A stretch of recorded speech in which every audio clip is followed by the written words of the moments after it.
Everyone is celebrating the death of the PDT rule. I understand the impulse, but they are wrong to celebrate what it actually introduces. FINRA replacing the pattern day trader provisions with a new intraday margin framework is not deregulation.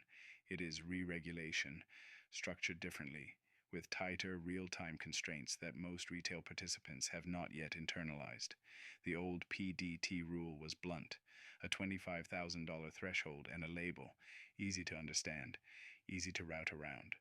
The new framework shifts enforcement from account-level classification to position-level, real-time margin calculation.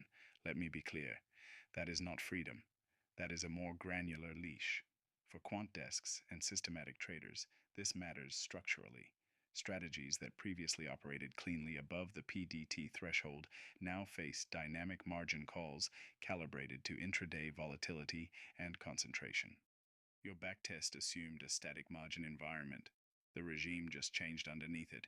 And if your infrastructure cannot adapt to that in real time, your strategy is already broken. You just have not seen the drawdown yet. The consensus reads this as access expansion. The correct read is risk infrastructure expansion. Brokers now need real-time margining engines. Traders need systems that adapt to shifting intraday requirements mid-session. The edge does not move toward the newly liberated retail trader.